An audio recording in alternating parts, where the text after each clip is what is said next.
여러분 혹시 출근하면서 여러 어르신들이 차량 탑승하는 모습 보신 적 있으신가요? 저도 사실 관심 없었는데 이 일이 일어난 뒤에 그런 상황들이 눈에 들어오기 시작했어요. 어르신들이 아침마다 가시는 그곳 바로 여기였습니다.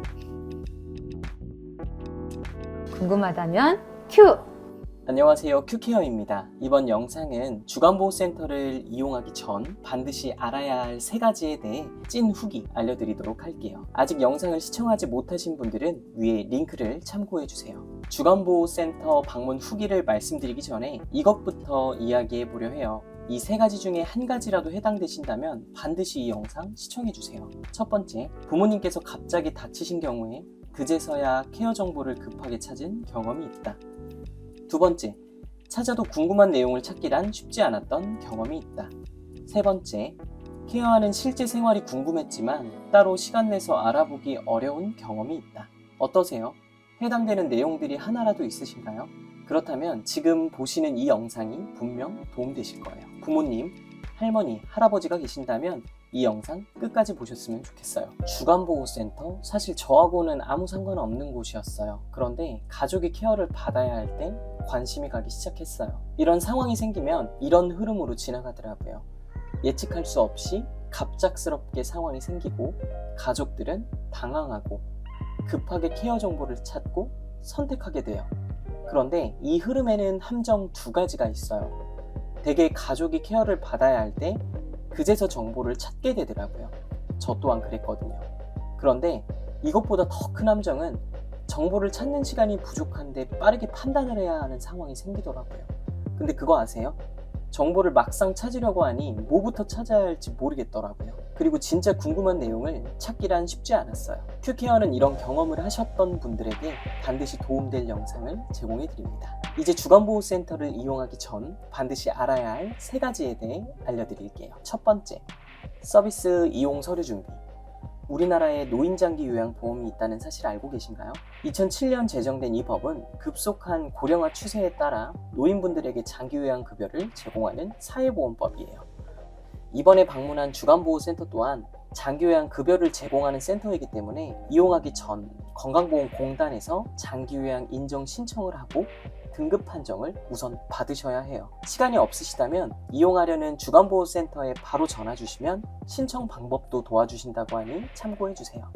두 번째, 좋은 센터 찾는 방법. 센터를 찾을 때 어떤 센터가 좋은 센터인지 확인하는 방법인데요. 영상 먼저 함께 보실까요? 처음에 센터를 둘러보실 때 센터 환경을 보지 마시고 어르신들의 표정을 보시면 좋을 것 같아요. 어르신들은 매일같이 오시는 그곳들에서 어떤 표정을 짓느냐는 숨길 수가 없거든요. 내가 봤는데 어르신들의 표정이 굉장히 어두워 라고 하면 그 어두운 표정에서 혼자 빛날 수는 없잖아요. 사실 센터를 경험하기 전까지는 좋다 나쁘다 판단할 수 없는 게 사실인 것 같아요. 영상 내용처럼 센터를 찾으실 때 이용하시는 어르신들의 표정을 유심히 보시는 것도 방법일 것 같네요. 마지막 3번째, 금액 차이. 주간보호센터를 이용하게 되면 국가에서 85%, 본인 부담은 15% 부담하고 있어요. 그런데 왜 센터마다 금액의 차이가 나는 걸까요? 그건 바로 추가 비용입니다. 흔히 비급여라고도 하는데요. 간식이나 식사뿐만 아니라 센터 이용 시간이 어르신들마다 다르기 때문에 금액 차이가 있다고 해요. 상담 받으실 때 위에 얘기 드렸던 내용들을 참고하셔서 상담 받으시면 도움되실 거예요. 끝으로 여러분들에게 한 가지 말씀드리고 싶은 게 있어요. 나와는 상관없는 곳이었지만 관심을 갖게 될 수밖에 없었던 진짜 이유는 바로 정보 전달이었어요. 어르신들 대개는 스스로 정보를 찾아 이용하는 건 현실적으로 쉽지 않다는 걸 깨닫게 되었어요. 후기를 찾고 어떤 곳이 좋은지 검색하고 어르신들에게는 어려운 일이죠. 그렇게 큐케어가 할 수 있는 일은 정보를 쉽게 전달하는 일이었어요. 내가 몰랐던 상황들을 시행착오를 통해 알아가는 건 괜찮지만 실패가 경험인 것을 사랑하는 사람에게 적용시키는 건 얘기가 다르니까요. 하지만 생각보다 이런 정보를 몰라 서비스를 못 받으시는 분들이 정말 많더라고요. 그런 분들이 우리 부모님이 되어서는 안 되겠죠? 노인장기요양보험으로 이용할 수 있는 서비스가 굉장히 많은데요. 다음 영상은 센터를 이용하지 못하시거나 집에서 서비스 받기를 희망하시는 분들의 이야기를 보여드릴 거예요. 이곳에서 일어나는 일들이 궁금하다면 구독과 좋아요 부탁드릴게요. 우리가 알고 싶었던, 우리가 몰랐던, 우리에게 필요한 생생한 케어 현장 스토리 궁금하다면 Q.